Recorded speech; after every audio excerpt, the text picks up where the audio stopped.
ಸಂಜೆ ವೀರ್ ಮನೆಗೆ ಬಂದಾಗ ಸಂಪದ ಓಡಿ ಹೋಗಿ ಅವನನ್ನು ಅಪ್ಪಿಕೊಂಡಳು. ಅವಳ ಮೈ ನಡುಗುತ್ತಿತ್ತು. ಸಂಪದ, ವೀರ್, ಇವತ್ತು ಯಾರೋ ಒಬ್ಬರು ಕೆಲಸದವರು ಅಂತ ಬಂದಿದ್ರು. ಅವರನ್ನ ನೋಡಿದ್ರೆ ನನಗೆ ತುಂಬಾ ಭಯ ಆಯ್ತು. ಏನೋ ತೊಂದರೆ ಇದೆ ಅಂತ ಅನಿಸ್ತಿದೆ. ವೀರ್ ಅವಳನ್ನು ಸಮಾಧಾನ ಪಡಿಸುತ್ತಾ ಅಂದ. ನೋಡು ಸಂಪದ, ಇಲ್ಲಿ ಯಾರು ನಿನಗೆ ಏನು ಮಾಡೋಕೆ ಆಗಲ್ಲ. ನಾನು ಇರೋವರೆಗೂ ನಿನ್ನ ಕೂದಲು ಕೂಡ ಯಾರು ಮುಟ್ಟಲ್ಲ. ಆದರೆ ವೀರ್ ಒಳಗೊಳಗೆ ಯೋಚಿಸುತ್ತಿದ್ದ ಜಗನ್ ತನ್ನ ಗಡಿ ದಾಟಿ ಬರುತ್ತಿದ್ದಾನೆ ಎನ್ನುವುದು ಅವನಿಗೆ ಖಚಿತವಾಯಿತು. ವೀರ್ ತನ್ನ ಫೋನ್ ತೆಗೆದು ರಹಸ್ಯವಾಗಿ ಒಬ್ಬರಿಗೆ ಮೆಸೇಜ್ ಮಾಡಿದ. The play is over. Tighten the security around the chawl. Don't let her know. Veer ಶಾಂತವಾಗಿ ಹಳೆಯ ಕುರ್ಚಿಯ ಮೇಲೆ ಕುಳಿತು ಏನೋ ಆಳವಾಗಿ ಯೋಚಿಸುತ್ತಿದ್ದ. ಸಂಪದ ಮೆಲ್ಲನೆ ಅವನ ಹತ್ತಿರ ಬಂದು ಕುಳಿತಳು. ಸಂಪದ, ವೀರ್, ನೀನು ಏನೋ ಮುಚ್ಚಿಡ್ತಿದ್ದೀಯಾ ಅನ್ಸುತ್ತೆ. ಯಾರೋ ಯುದ್ಧಕ್ಕೆ ರೆಡಿಯಾದ ಹಾಗೆ ಗಂಭೀರವಾಗಿದೆ. ಅಷ್ಟೇ ಅಲ್ಲ, ನಿನ್ನ ಹತ್ರ ಇರೋ ಆ ಫೋನ್, ಅದರಲ್ಲಿ ನೀನು ಮಾತನಾಡೋ ರೀತಿನೇ ಬೇರೆ. ನಿಜ ಹೇಳು, ನೀನು ಯಾರಿಗೆ ಹೆದರ್ತಿದ್ದೀಯಾ? ವೀರ್ ಒಂದು ಸಣ್ಣ ನಗು ನಗುತ್ತಾ, ಹೆದರಿಕೆಯ? ನನಗೆ ಯಾವುದರ ಮೇಲೂ ಹೆದರಿಕೆ ಇಲ್ಲ ಸಂಪದ. ಈ ಜಗತ್ತಿನಲ್ಲಿ ಬದುಕಬೇಕಾದ್ರೆ ಸ್ವಲ್ಪ ಜಾಗೃತೆಯಿಂದ ಇರಬೇಕು ಅಷ್ಟೇ. ನೀನು ಸುಮ್ಮನೆ ಸಿನಿಮಾದ ಥರ ಯೋಚನೆ ಮಾಡಬೇಡಿ. ಹೋಗಿ ಮಲಗು. ವೀರ್ ವಿಷಯವನ್ನು ದಿಕ್ಕು ತಪ್ಪಿಸಿದರೂ ಸಂಪದಳ ಮನಸ್ಸು ಸಮಾಧಾನವಾಗಲಿಲ್ಲ. ಮರುದಿನ ಬೆಳಿಗ್ಗೆ ವೀರ್ ಹೋದ್ಮೇಲೆ ಸಂಪದ ಪಕ್ಕದ ಮನೆ ಕಮಲಮ್ಮನ ಜೊತೆ ಮಾತನಾಡುತ್ತಾ ನಿಂತಿದ್ಲು. ಕಮಲಮ್ಮ ಮನೆಯ ಮುಂದೆ ರಂಗೋಲಿ ಹಾಕುತ್ತಾ ಮೆಲ್ಲನೆ ಅಂದ್ರು. ಕಮಲಮ್ಮ, ಏನಮ್ಮ ಸಂಪದ, ನಿನ್ನ ಗಂಡ ವೀರ್ ಸಾಮಾನ್ಯದವನಲ್ಲ ಕಣೆ. ಮೊನ್ನೆ ನಮ್ಮ ಯಜಮಾನರು ಕುಡಿದು ರಂಪಾಟ ಮಾಡಿದಾಗ ನೀನು ಬಂದು ಬೈದು ಹೋದ ಮೇಲೆ ವೀರ್ ಬಂದು ಬೈದಿದ್ದ. ಆ ದಾಟಿ ನೋಡಿ ನಮ್ಮವರು ಇವನು ಯಾವುದೋ ದೊಡ್ಡ ಮನೆಯವನ ಥರ ಇದ್ದಾನೆ ಅಂದಿದ್ದರು. ಅಷ್ಟೇ ಅಲ್ಲ, ವಠಾರದ ಮಾಲೀಕರು ಕೂಡ ವೀರ್ ಮುಂದೆ ಕೈ ಮುಗಿದು ನಿಲ್ಲೋದನ್ನು ನಾನು ನೋಡಿದ್ದೀನಿ. ಸಂಪದಳಿಗೆ ಶಾಕ್ ಆಯಿತು. ವಠಾರದ ಮಾಲೀಕರು ವೀರ್ಗೆ ಕೈ ಮುಗಿತಾರ? ಒಬ್ಬ ಬಾಡಿಗೆದಾರನಿಗೆ ಯಾಕೆ ಅಷ್ಟು ಗೌರವ ಕೊಡ್ತಾರೆ ಎಂದು ಅವಳು ಯೋಚಿಸತೊಡಗಿದಳು. ಮಧ್ಯಾಹ್ನ ಸಂಪದ ಮಕ್ಕಳಿಗೆ ಪಾಠ ಮಾಡುತ್ತಿದ್ದಾಗ ವಠಾರದ ಗೇಟ್ ಬಳಿ ಒಂದು ದುಬಾರಿ ಕಪ್ಪು ಬಣ್ಣದ ಕಾರು ಬಂದು ನಿಂತಿತ್ತು. ಅದರಿಂದ ಒಬ್ಬ ಸೂಟು ಬೂಟು ಧರಿಸಿದ ವ್ಯಕ್ತಿ ಇಳಿದು ವೀರ್ನ ಮನೆಯನ್ನೇ ನೋಡುತ್ತಿದ್ದ. ಅವನು ಯಾರೋ ದೊಡ್ಡ ಆಫೀಸರ್ನಂತೆ ಕಾಣ್ತಿದ್ದ. ಸಂಪದ ಮೆಲ್ಲನೆ ಗೇಟ್ ಹತ್ರ ಹೋಗಿ ಕೇಳಿದ್ಲು, ಯಾರನ್ನ ಹುಡುಕ್ತಿದ್ದೀರಾ?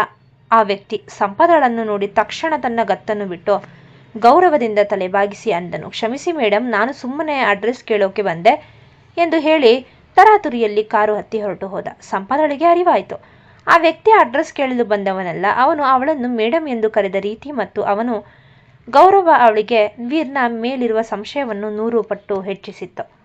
ಸಂಜೆ ವೀರ್ ಬಂದಾಗ ಸಂಪದ ಯಾವುದೋ ಅರಿಯದವಳಂತೆ ಅಡುಗೆ ಮಾಡುತ್ತಿದ್ದಳು. ಆದರೆ ಅವಳ ಮನಸ್ಸಿನಲ್ಲಿ ಒಂದು ಪ್ಲಾನ್ ಸಿದ್ಧವಾಗಿತ್ತು. ಸಂಪದ ಮನಸ್ಸಿನಲ್ಲಿ, ವೀರ್, ನೀನು ಎಷ್ಟೇ ಮುಚ್ಚಿಟ್ರೂ ನಿನ್ನ ರಹಸ್ಯ ಪತ್ತೆ ಹಚ್ಚೋವರೆಗೂ ನಾನು ಬಿಡಲ್ಲ. ನಾಳೆ ನೀನು ಕೆಲಸಕ್ಕೆ ಹೋಗುವಾಗ ನಾನು ನಿನ್ನನ್ನು ಹಿಂಬಾಲಿಸ್ತೇನೆ. ನೀನು ಎಲ್ಲಿಗೆ ಹೋಗ್ತೀಯಾ, ಯಾರನ್ನ ಭೇಟಿ ಮಾಡ್ತೀಯಾ ಅಂತ ನಾನು ತಿಳಿದುಕೊಳ್ಳುತ್ತೀನಿ. ವೀರ್ ಕೈಕಾಲು ತೊಳೆದು ಒಳಗೆ ಬಂದವನೇ ಸಂಪದಳನ್ನು ನೋಡಿ ಅಂದ. ಏನು ಸಂಪದ, ಇವತ್ತು ಮುಖದಲ್ಲಿ ಏನೋ ಹೊಸ ಸಂಚು ಕಾಣಿಸ್ತಿದೆ.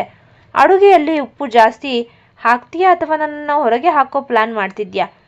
ಸಂಪದ ನಗುತ್ತಾ ಅಂದಳು. ಅಡುಗೆಯಲ್ಲಿ ಉಪ್ಪು ಹಾಕೋ ಕಾಲ ಮುಗಿತು ವೀರ್, ಇನ್ಮೇಲೆ ಪೂರ್ತಿ ಸಕ್ಕರೆನೆ. ವೀರ್ ನಕ್ಕರು. ಅವನ ಕಣ್ಣುಗಳು ಸುತ್ತಲೂ ಜಾಗರೂಕತೆಯಿಂದ ಗಮನಿಸುತ್ತಿದ್ದವು. ಕತ್ತಲೆಯಲ್ಲಿ ಜಗನ್ನ ನೆರಳು ಹತ್ತಿರವಾಗುತ್ತಿತ್ತು. ಆದರೆ ಸಂಪದ ಮಾತ್ರ ತನ್ನ ಗಂಡನ ಅಸಲಿ ರೂಪ ತಿಳಿಯುವ ತವಕದಲ್ಲಿದ್ದಳು. ಸಂಪದ ಡಿಟೆಕ್ಟಿವ್ ಸಾಹಸಕ್ಕೆ ಮುಹೂರ್ತ ನಿಗದಿಯಾಗಿತ್ತು. ಬೆಳಿಗ್ಗೆ ವೀರ್ ತನ್ನ ಹಳೆಯ ಬೈಕ್ ಸ್ಟಾರ್ಟ್ ಮಾಡಿ ಕೆಲಸಕ್ಕೆ ಹೋಗಿ ಬರ್ತೀನಿ ಎಂದು ಹೇಳಿ ಹೊರಟ ತಕ್ಷಣ ಸಂಪದ ಹಿಂದೆಯೇ ಸಿದ್ಧಳಾದಳು. ಅವಳು ತನ್ನ ಮುಖಕ್ಕೆ ದುಪ್ಪಟ್ಟ ಸುಟ್ಟಿಕೊಂಡು ವಠಾರದ ವಿಕಾಸ್ನ ಆ ಹಳೆಯ ಸ್ಕೂಟಿಯನ್ನೇ ಅರ್ಜೆಂಟ್ ಕೆಲಸದ ಮೇಲೆ ಎಂದು ಹೇಳಿ ಪಡೆದುಕೊಂಡು ವೀರ್ನನ್ನು ಹಿಂಬಾಲಿಸಲು ಶುರು ಮಾಡಿದ್ಲು. ವೀರ್ ಬೈಕ್ ಓಡಿಸ್ತಾ ನಗರ್ತಾ ಪ್ರಮುಖ ರಸ್ತೆಯ ಕಡೆಗೆ ಸಾಗುತ್ತಿದ್ದ. ಸಂಪದ ಸ್ವಲ್ಪ ದೂರದಲ್ಲೇ ಅಂತರ ಕಾಯ್ದುಕೊಂಡು ಅವನನ್ನು ಫಾಲೋ ಮಾಡ್ತಿದ್ಲು. ವೀರ್ ಮಧ್ಯೆ ಮಧ್ಯೆ ಗಾಡಿ ನಿಲ್ಲಿಸಿ ಯಾರ ಜೊತೆನೋ ಮಾತನಾಡುತ್ತಿದ್ದ. ಸಂಪದ ತನ್ನ ಸ್ಕೂಟಿಯನ್ನು ಯಾವುದೋ ಮರದ ಹಿಂದೆ ಅಡಗಿಸಿ ಇಣುಕಿ ನೋಡುತ್ತಿದ್ದಳು. ಸಂಪದ ಮನಸ್ಸಿನಲ್ಲಿ, ನೋಡು ಯಾರೋ ದೊಡ್ಡವರ ಜೊತೆ ಮಾತನಾಡುತ್ತಿದ್ದಾನೆ ಅನ್ಸುತ್ತೆ. ಇವತ್ತು ನಿನ್ನ ಬಣ್ಣ ಬಯಲು ಮಾಡದೆ ಬಿಡಲ್ಲ. ಅಷ್ಟರಲ್ಲಿ ಸಿಗ್ನಲ್ ಬಿತ್ತು. ವೀರ್ ಗಾಡಿ ವೇಗವಾಗಿ ಓಡಿಸಿದ. ಸಂಪದ ಕೂಡ ಫುಲ್ ಆಕ್ಸಿಲೇಟರ್ ಕೊಟ್ಟಳು. ಆದರೆ ದೌರ್ಭಾಗ್ಯ ಅಂದರೆ ಅವಳ ಸ್ಕೂಟಿ ಮಧ್ಯ ರಸ್ತೆಯಲ್ಲೇ ಫಟ್ ಫಟ್ ಎಂದು ಸೌಂಡ್ ಮಾಡಿ ನಿಂತು ಹೋಯಿತು. ಸಂಪದ ಸ್ಕೂಟಿಯಿಂದ ಇಳಿದು ಕಂಗಾಲಾಗಿ ನೋಡುವಷ್ಟರಲ್ಲಿ ವೀರ್ ಒಂದು ದೊಡ್ಡ ಐಷಾರಾಮಿ ಹೋಟೆಲ್ನ ಪಾರ್ಕಿಂಗ್ ಒಳಗೆ ಹೋಗಿದ್ದು ಖಂಡಿತ. ಸಂಪದ ಹೇಗೋ ಸ್ಕೂಟಿಯನ್ನ ಪಕ್ಕಕ್ಕೆ ತಳ್ಳಿ ಓಡುತ್ತಾ ಹೋಟೆಲ್ ಬಳಿ ಹೋದಳು.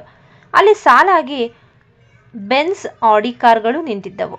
ವೀರ್ ಖಂಡಿತ ಇಲ್ಲೇ ಇದ್ದಾನೆ ಎಂದು ಒಳಗೆ ಹೋಗಲು ಹೋದಾಗ ಸೆಕ್ಯೂರಿಟಿ ತಡೆದರು. ಮೇಡಮ್, ಇಲ್ಲಿ ದೊಡ್ಡ ಬಿಸ್ನೆಸ್ ಮೀಟಿಂಗ್ ನಡೀತಿದೆ, ಮೆಂಬರ್ಸ್ ಬಿಟ್ಟು ಬೇರೆಯವರಿಗೆ ಅವಕಾಶ ಇಲ್ಲ ಅಂದರು.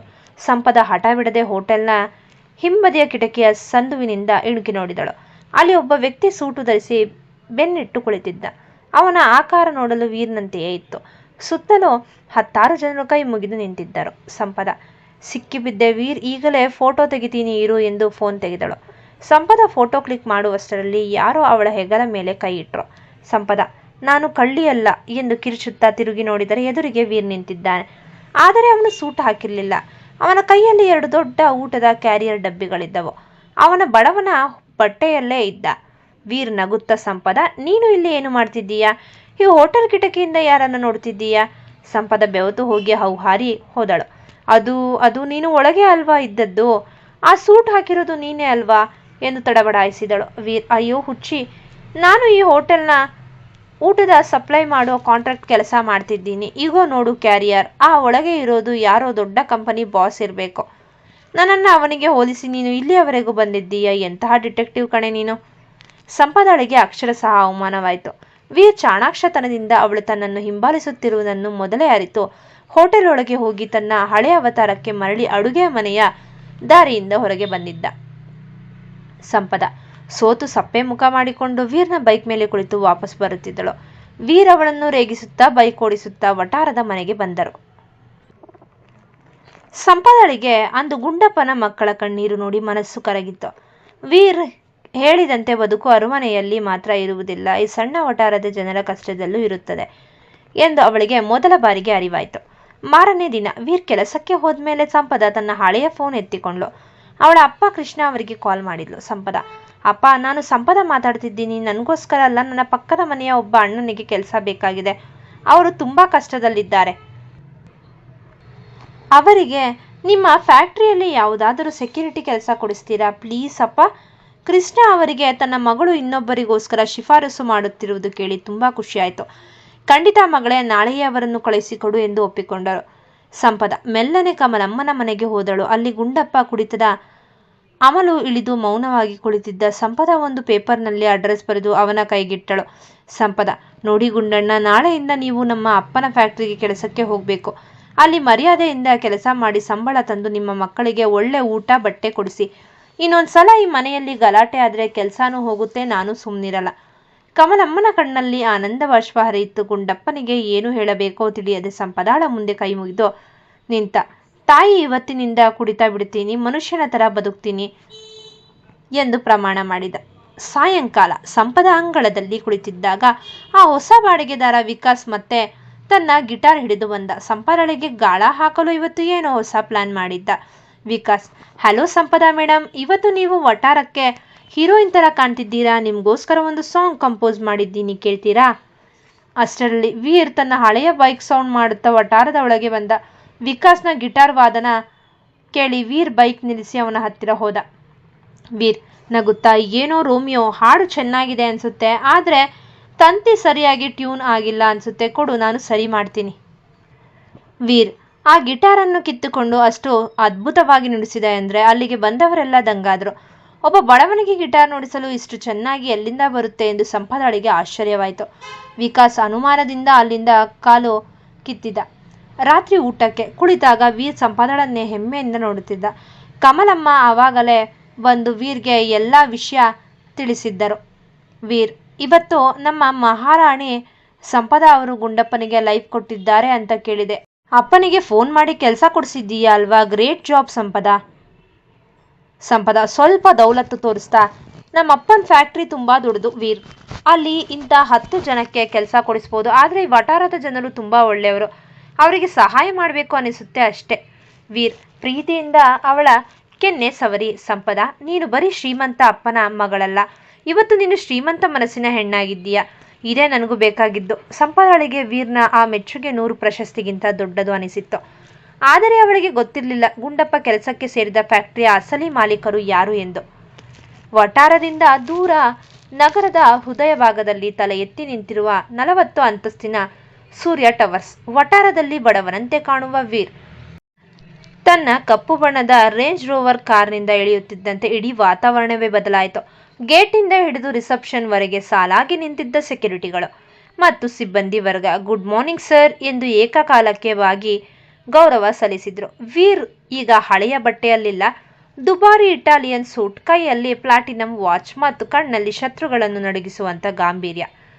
ಅವನು ತನ್ನ ಕ್ಯಾಬಿನ್ ಒಳಗೆ ಹೆಜ್ಜೆ ಇಡುತ್ತಿದ್ದಂತೆ ಅವನ ಮ್ಯಾನೇಜರ್ ರಾಘವ್ ಫೈಲ್ ಹಿಡಿದು ಎದುರು ಬಂದ.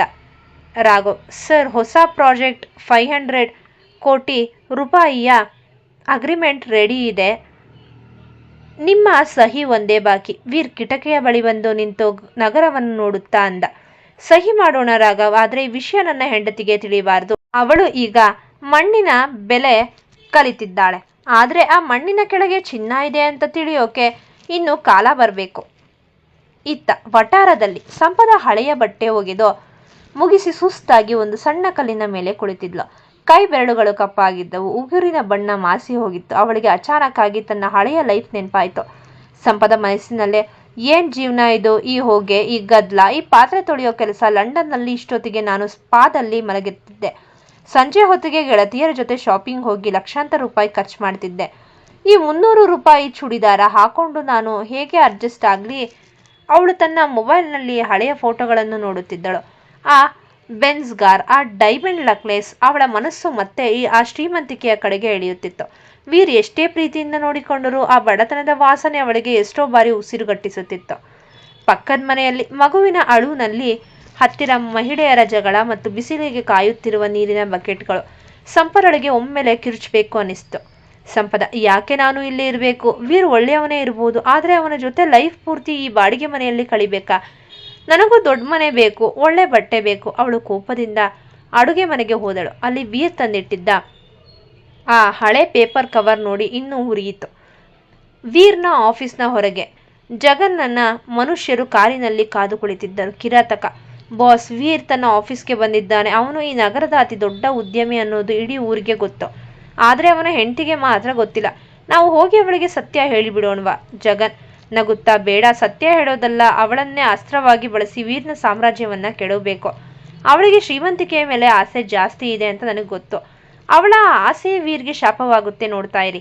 ಸಂಪದ ಒಂದು ಕಡೆ ವೀರ್ನ ಪ್ರೀತಿಗೆ ಮರಳಾಗುತ್ತಿದ್ದರೆ, ಇನ್ನೊಂದು ಕಡೆ ಹಳೆಯ ಐಷಾರಾಮಿ ಬದುಕಿ ಹಂಬಲಿಸುತ್ತಿದ್ದಳು. ಈ ಎರಡು ಮನಸ್ಸುಗಳ ನಡುವಿನ ಸಂಘರ್ಷ ಸಂಪದಳನ್ನು ಯಾವ ದಾರಿಗೆ ಕರೆದೊಯ್ಯುತ್ತದೆ? ಈ ಕತೆ ನಿಮಗೆ ಇಷ್ಟವಾಗಿದ್ದಲ್ಲಿ ದಯಮಾಡಿ ಕಥೆಯನ್ನು ವೀಕ್ಷಿಸಿದ ನಂತರ ನಮ್ಮ ಚಾನಲ್ಗೆ ಪ್ರೋತ್ಸಾಹಿಸಿ ಸಬ್ಸ್ಕ್ರೈಬ್ ಆಗಿ. ಧನ್ಯವಾದಗಳು.